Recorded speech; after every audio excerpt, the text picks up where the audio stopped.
Hello guys and welcome back to my new video. So guys, आज की video में मैं अपना जो पर्सनल एक्सपीरियंस रहा था AIBE 18 के टाइम पर वो आपके साथ शेयर करूंगी और वही चीज़ें आप लोग भी फॉलो करके AIBE 19 क्रैक कर सकते हैं। लास्ट ईयर मतलब कि AIBE 18 जब हुआ था 2023 में, दिसंबर 23 में हुआ था, तो जितने स्टूडेंट्स यूजुअली पास करते हैं पेपर उससे काफ़ी कम लोगों ने पास किया था। मेरे को एग्जैक्ट परसेंटेज नहीं याद है but it was somewhere around 50 to 51%। तो इस बार जिन स्टूडेंट्स ने AIBE देना है उनके मन में बहुत डाउट्स हैं कि हम कैसे पढ़ें, क्या करें, ऐसे नहीं किया वैसे नहीं किया। तो मैं जैसे अपने दोस्तों से या और भी इन लीगल इंडस्ट्री के लोगों से मिलती हूँ तो सब मेरे से ये चीज़ें पूछते हैं। तो आज इसलिए मैंने इस टॉपिक पे वीडियो बनाना इम्पोर्टेंट सोचा। तो लेट्स बिगिन। सबसे पहले तो मैं आप लोगों को कहूँगी, आप लोगों को चिंता करने की कोई ज़रूरत नहीं है। You need to take it easily. It's quite simple paper, but because of the increasing complexities of the legal profession, paper का थोड़ा स्टैंडर्ड बढ़ा है, थोड़ा टाइप चेंज हुआ है। वो चीज़ें मैं आगे डिस्कस करूँगी।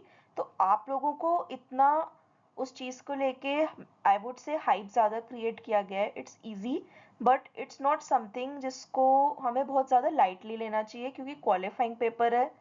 प्लस बीइंग स्टूडेंट्स हमारा AIBE के फॉर्म की फीस भी ज़्यादा होती है, तो हमें वो सब फैक्टर्स को माइंड में रखते हुए AIBE को एक ही बार में क्लियर करना अपना एम रखना होता है। सिर्फ थोड़ी बहुत चीज़ों का ध्यान रखना है, आपको कुछ एक्स्ट्रॉर्डनरी करने की ज़रूरत नहीं है। चलिए अब हम आगे बढ़ते हैं और अब मैं आपको एक्चुअल टिप्स बताऊंगी। सो गाइस, सबसे ज़्यादा जो मुझसे पूछा गया क्वेश्चन है AIBE को लेके, वो बेयर एक्ट से रिलेटेड है। AIBE एक ओपन बुक एग्ज़ाम है जिसमें हमको बेयर एक्ट्स विदाउट कमेंट्स वाले ले जाना अलाउड है। बट AIBE की वेबसाइट पे क्लियरली मेंशन्ड है कि शॉर्ट कमेंट्स या वेरी शॉर्ट कमेंट्स वाले बेयर एक्ट्स हम लेके जा सकते हैं। तो अब हम प्रैक्टिकल बात करें तो कॉलेज के टाइम पे हम जो बेयर एक्ट्स यूज़ करते हैं वो ऑलमोस्ट सब पे वो वाले होते हैं जिसमें कमेंट्स हो।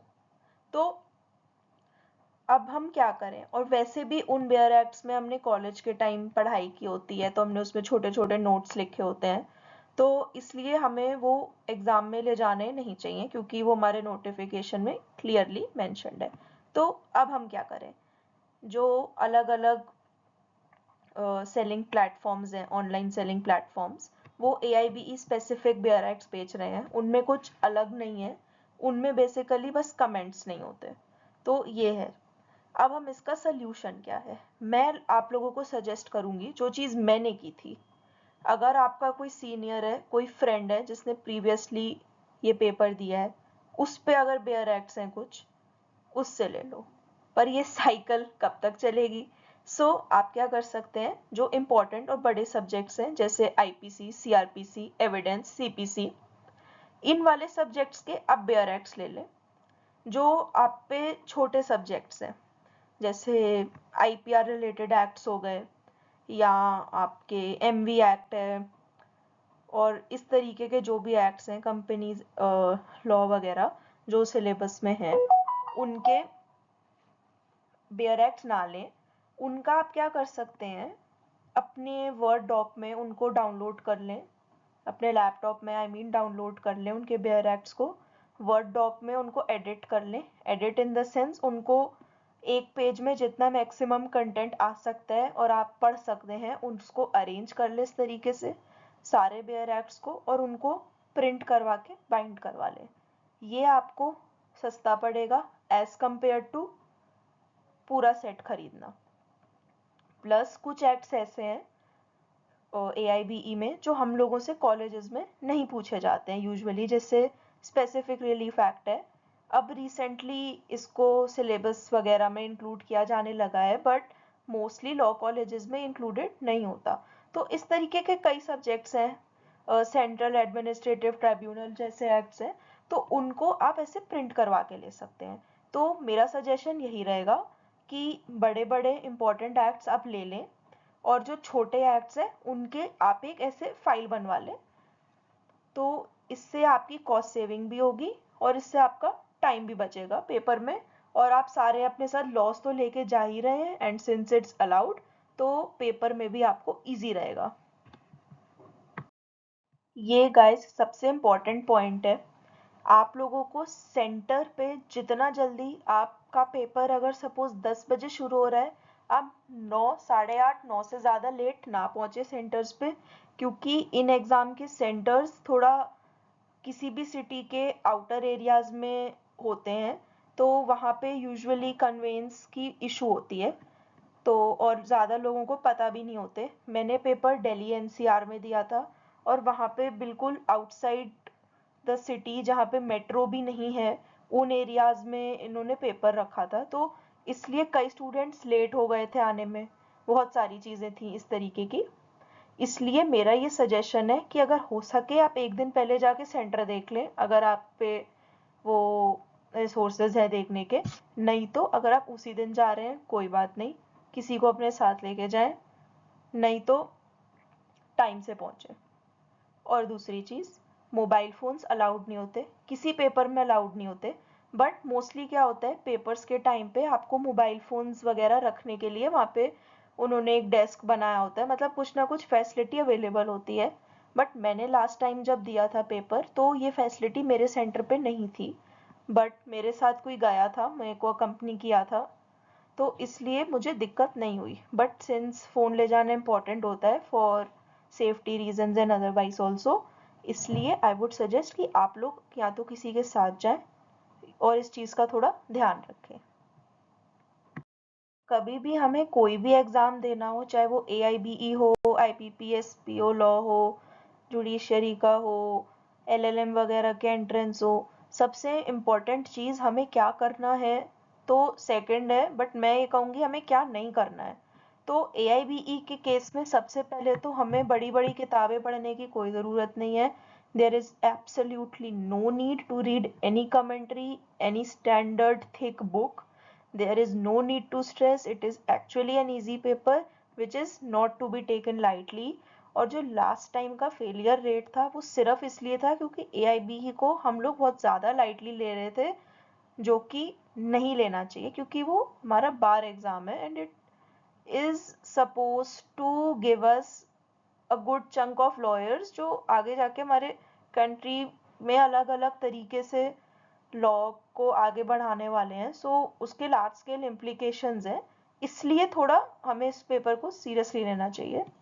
थर्डली, मैं किसी का नाम लिए बिना अलग अलग मैंने देखे हैं व्हाट्सएप ग्रुप्स पे, सोशल मीडिया पे, यूट्यूब पे, this is coaching for AIBE, classes for AIBE and all those things. मेरा आपको पर्सनल सजेशन है, कोई नीड नहीं है गाइस ऐसी किसी भी चीज़ को आपको सब्सक्राइब करने की या उस पे अपना पैसा फूकने की। आप लोगों को सिर्फ कुछ बेसिक चीज़ें फॉलो करनी है, वो मैंने आगे डिस्कस करी है। तो आप लोग उन चीज़ों को जब समझेंगे आपको खुद समझ आएगा कि मैं क्या कहना चाहती हूँ, and it is better to not waste money on all this and follow what I say, I guess. जब भी हम लोग अपनी AIBE की तैयारी स्टार्ट करी थी, ये जैसे मैंने की थी, मैं आपको वैसे बता रही हूँ। मैंने सबसे पहले AIBE का सिलेबस लिया, प्रिंट करा। मैं हमेशा चीज़ें प्रिंट करती हूँ क्योंकि it's easier for me to do that way, बाकी it's a matter of personal preference. उसमें से मैंने वो एक्ट्स लिस्ट डाउन करे पहले, जो एक्ट्स मैंने कॉलेजेस में पढ़े हैं और जो एक्ट्स हमें कॉलेज में नहीं पढ़े हैं, उन दोनों की दो अलग लिस्टें बन गई। तो जो मैंने एक्ट पहले कॉलेज में पढ़े हैं तो ऑब्वियसली मुझे उनका बेटर आइडिया है, भले ही मैं एक नॉन सीरियस स्टूडेंट रही होंगी या मैं एक्स्ट्रा करिकुलर में ज़्यादा थी, जो भी है, बट मुझे उन एक्ट्स का ऑब्वियसली बेटर आइडिया होगा क्योंकि मैंने उनके एग्जाम्स दिए हैं। तो इसलिए वो वाले सारे एक्ट्स जो मैंने कॉलेज में पढ़े हैं, वो वाले एक्ट्स मैं एक साइड कर लूँगी और उनको पहले तैयार करूँगी, और जो मैंने नहीं पढ़े हैं कॉलेज में उनको मैं एक साइड रखूँगी। ये लिस्ट ऑब्वियसली हर पर्सन के लिए वेरी कर सकती है। रीज़न क्या है, ऑप्शनल्स, हम हर जने की अपनी चॉइस होती है, किसी ने कोई ऑप्शनल लिया है, किसी ने कोई ऑप्शनल लिया है, तो इस सब चीज़ों पे सबकी लिस्ट थोड़ी सी वेरी कर सकती है, बट मोर और लेस ये सेम ही रहेगी। तो सबसे पहले आपको ये करना है। इससे पहले ये एक्टिविटी जो मैंने बताई वो करने के बाद हमको प्रीवियस ईयर क्वेश्चन पेपर्स लेने हैं AIBE के। ये आपको ऑनलाइन भी मिल जाएंगे, ये आपको शॉप्स वगैरह पे भी मिल जाएंगे, तो आपको जैसे सूट करे आप इनको अरेंज कर लें। उन PYQs में आप ये देखें कि कौन से सब्जेक्ट के कितने क्वेश्चंस आए हैं, कौन सा सब्जेक्ट ज़्यादा इम्पोर्टेंट है। इससे क्या होगा कि आपको एक आइडिया हो जाएगा। फिर जो सब्जेक्ट्स के साथ आपकी फेमिलियरिटी है, जैसे मैंने पहले समझाया, उन सब्जेक्ट्स को आप उन PYQ से देख के, कंपेयर करके, एनालाइज करके उन पेयर एक्ट्स को पढ़ना स्टार्ट करें इन ऑर्डर ऑफ इम्पोर्टेंस। जैसे CPC, CRPC, एविडेंस, इनके ज़्यादा क्वेश्चंस पूछे जाते हैं, तो इनको आपको पहले पढ़ना चाहिए। बट आप एक बार पहले PYQs उठाएं और उसके साथ खुद एनालाइज करके ये चीज़ डिसाइड करें। हम बेयर एक्ट्स पढ़ना तो इम्पॉर्टेंट है, बट आपको मेरी PPT का लास्ट पॉइंट समझना बहुत ज़रूरी है कि AIBE एक ओपन बुक एग्ज़ाम है। तो ओपन बुक एग्ज़ाम का क्या मतलब है? आप पे बुक होगी। हमारा बेयर एक्ट पढ़ना हमारे लिए ये नहीं है कि हमें रट्टे मारने हैं या हमें कुछ मेमोराइज करना है, कीवर्ड्स याद करने हैं, जैसे हम अपने एग्जाम्स वगैरह के लिए करते हैं। तो हमारी अप्रोच वो नहीं रहेगी। हमारी अप्रोच इस केस में ये रहेगी कि हमें याद रखना है कि सपोज मेरे पे क्वेश्चन आ गया कि 302 CRPC में क्या है, तो मेरे को अपना बेयर एक्ट खोल के ये याद है, अच्छा 302 CRPC, ठीक है ठीक है ठीक है। मेरे को बेयर एक्ट्स के साथ अपनी फेमिलियरिटी बढ़ानी है, और अगर बनी हुई है तो उसे बढ़ानी है, मेरे को रटना नहीं है। तो ये चीज़ बहुत इंपॉर्टेंट है। If it is an open book paper, then treat it like one. Don't waste your time on cramming up stuff which will not be asked, and which will, if be asked, then you have the book to answer it there. So उस चीज़ का stress नहीं लेना है। ये वाले सारे acts करने के बाद आपका जो फोकस है वो अब आ जाएगा उन एक्ट्स पे जो आपने कॉलेजेस में नहीं पढ़े हैं। ये ऑब्वियसली आपकी ज़्यादा अटेंशन रिक्वायर करेंगे, रादर आई वुड से ये ज़्यादा आपकी एनर्जी कंज्यूम करेंगे। बट सिंस ये ओपन बुक एग्जाम है, तो आपको उन बेयर एक्ट्स को येट अगेन ऐसे पढ़ना है कि अगर किसी पर्टिकुलर ऐसे एक्ट से क्वेश्चन जो भी आता है, सपोज किसी ने इनकम टैक्स एक्ट नहीं पढ़ा है कॉलेज में, क्योंकि टैक्स लॉ एक ऑप्शनल पेपर होता है काफ़ी कॉलेजेस में, तो कोई क्वेश्चन आ गया, एटलीस्ट आप वो क्वेश्चन पढ़ोगे ना तो you will get an idea, okay ये उस पर्टिकुलर सेक्शन से रिलेटेड है। तो फिर क्या होगा कि आपके लिए डिफिकल्टी लेवल उन क्वेश्चंस का रिड्यूस हो जाएगा। और बेयर एक्ट आप कवर टू कवर पढ़ें, मतलब don't leave anything, don't think कि ये सेक्शन इंपॉर्टेंट है या वैसा, don't do that, at least as far as possible don't do that. Okay.